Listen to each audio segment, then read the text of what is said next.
วิดีโอนี้จะมาสอนเกี่ยวกับการสร้างตอนดินเฉพาะของแต่ละบุคคล แล้วก็การไล่เนื้อที่ แล้วก็การวัดแทกระยะโดย QGIS เริ่มกันเลย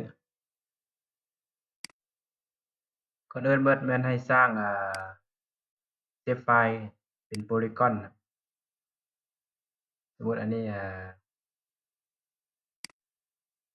หาบนเซฟใส่เดสก์ท็อปใส่ว่า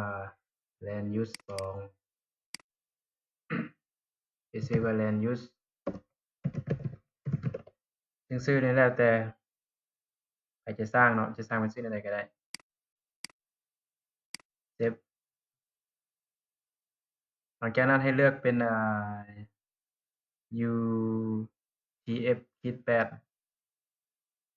เพราะว่ามันจะอ่านภาษาลาวแล้วก็ภาษาไทยได้เอาง่ายคือมันอ่านพวก Unicode ได้แล้วก็มาเบิ่งสิ่งที่เราอยากสร้างแม่น Polygon เราก็เลือกเป็น Polygon หลังจากนั้นให้เลือกระบบอยู่บ้านเราแม่นWGS 84ตัวนี้เนาะถ้าค้นหาแบบนี้แล้วยังบ่ขึ้นมาให้พิมพ์เต็มนี่โลดแล้วมันจะขึ้นมาเอาอยู่หลุมนี้แล้วก็ให้เลือกเอาโอเคหลังจากนั้นชื่อไฟล์ที่เราสิใช้สมมุติว่า land use มันมีชื่อเจ้าของที่ดินนี่ก็ใส่ว่า land owner underscore name เขียนบ่ได้ยาวเนาะเขียนได้ส่ำนี้สมมุติใส่ชื่อ land name แบบนี้ใส่เป็น text ความยาว80สมมุติเนาะแล้วก็เพิ่มอีกห้องหนึ่งอันนี้ใส่ว่า area นี่ใส่ number นะใส่ whole number ใส่เป็นเลขถ้วน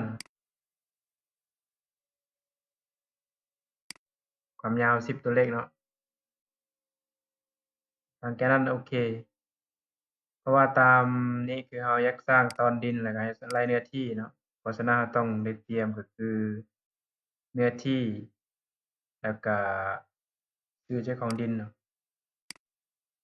หลังจากนั้นเรากดโอเคเราจะได้เซฟไฟล์ใหม่แบบนี้เนาะอ่าไปเปลี่ยนสีตามที่เรามัก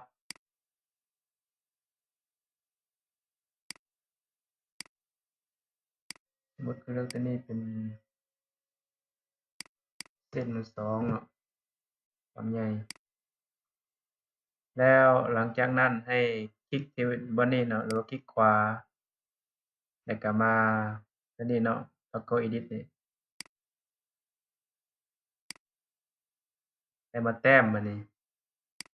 สมมุติเขาอยากแต้มตอนดินตัวนี้เป็นของผู้หนึ่งแล้วก็มาทางนี้เป็นของผู้หนึ่งสมมุติเนาะอันนี้เป็นเพียงในตัวอย่างให้สามารถมาเลือกเอาอยู่ใน Add Polygon นะครับสมมุติข้อยแต้มพวกนี้แม่นอั่นมาแบบนี้เนาะหลังจากนั้นเราคลิกขวามันจะบอกว่า ID นี่สิใช้หยังชื่อเจ้าของดินนี่ใช้หยังเนื้อที่น่ะ ID นี่มันจะไล่ให้เองเพราะฉะนั้นบ่มั่นใจว่ามันจะไล่ให้เองบ่เพราะฉะนั้นเรามาสนใจตัวนี้เนาะอ่าสมมุติว่ามิสเตอร์ A เอากอซะเอากอเนื้อที่ในบัดแล้วเราจึงไล่นำหลังโอเคหลังจากนั้นมาอีกผู้ที่2สมมุติอันนี้นะแล้วเราคลิกขวาเท่าขอสมมุติแบบนี้แล้วก็แต้มไปเรื่อยๆนะถ้ามีหลายหลังจากนั้นเซฟแล้วก็ปิดตัว edit นี่เนาะคลิกอีกบัดหนึ่ง และให้มาคลิกขวาแล้วเข้ามา Open Attribute Table หลังจากนั้นเราจะเห็นว่าเท่ากอ ID บ่ไล่ให้เนาะถ้าเราอยากเติมก็เติมได้สามารถมา Edit ที่บนนี้หลังจากนั้นก็ใส่ว่าอันนี้1 2นี่ก็ได้แล้วก็เซฟโอเคมาเบิ่ง Area มันยังบ่มีหยังเดี๋ยวนี้คือเดี๋ยวนี้เราได้แล้วเนาะเราได้อันสร้างตอนดินเฉพาะก็คือของดินผู้ใดแล้วก็บัดนี้มาเบิ่งการไล่เนื้อที่มันปิด Editing อะเนาะให้เข้าไปOpen Attribute Table หลังจากนั้นให้คลิกบนนี้เนาะโอ้ยบ่แม่นคลิกบนนี้ตัวนี้คือ Open Field Calculator เนาะหรือว่ากด Ctrl จาก Ctrl L แล้ว Ctrl I โอเคอยู่ในนี้มันจะถามว่าจะสร้างเป็นฟิลด์ใหม่บ่คือค่อยมีแล้วเนาะห้อง Area นี่ข้อยอยากได้เนื้อที่เข้ามานี่ข้อยก็ติ๊กตัวนี้ออกให้มาเลือกตัวอัปเดตนี่ Update Existing Field นี่แล้วมาเลือกฟิลด์ตัวใดก็คือฟิลด์ Area หลังจากนั้นให้มันพิมพ์ใส่นี้พิมพ์ว่า$เนาะเงินนั่นพิมพ์เป็นเงินดอลลาร์แบบนี้แล้วให้พิมพ์ว่า Area แบบนี้คันพิมพ์ถูกมันจะออกว่าเนื้อที่แบบนี้ให้เนาะตัวนี้นี่แล้วแต่เราตั้งค่าถ้า width นี่เราเลือกเป็น UTM แสดงว่ามันไล่เนื้อที่ต้องออกเป็น map ประมาณนี้แต่อันนี้เป็น map เนาะโอเคอันนี้ก็จะเป็นเนื้อที่อันนี้จะเป็นชื่อเจ้าของดินซึ่งในชื่อนี่อันแล้วแต่เราตั้งฟอนต์อันนี้เราบ่มีฟอนต์ถูกมันก็เลยฟอนต์บ่งามฟอนต์ภาษาลาว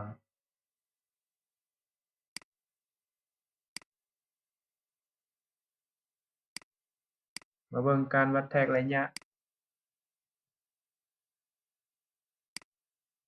คือใน QGIS จะมี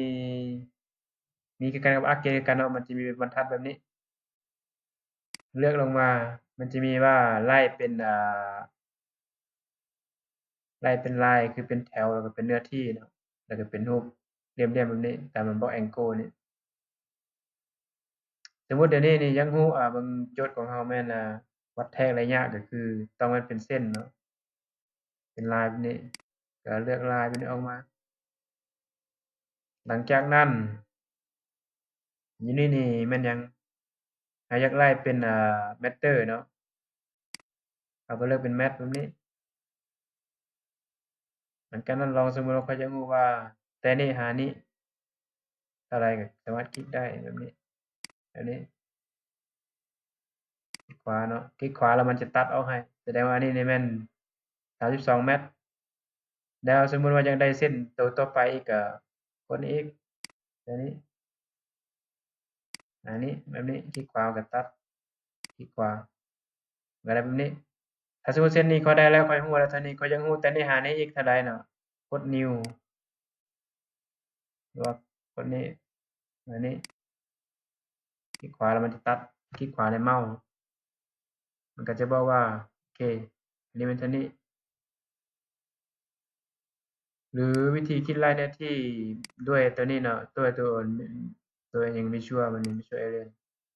ก็คลิกเข้าไปแต้มแล้วอันนี้ก็เอาเป็น Square Meter เนาะบ่แม่นถ้าอยากได้เป็นเฮกตาร์ก็เลือกเป็นเฮกตาร์อันนี้เนาะแต้มไปเลยคลิกขวาเนาะคลิกขวามันก็ตัดปึ๊บให้อันนี้ก็เนื้อที่ 0.153เฮกตาร์อันนี้คือวิธีวัดแทกอะไรเงี้ย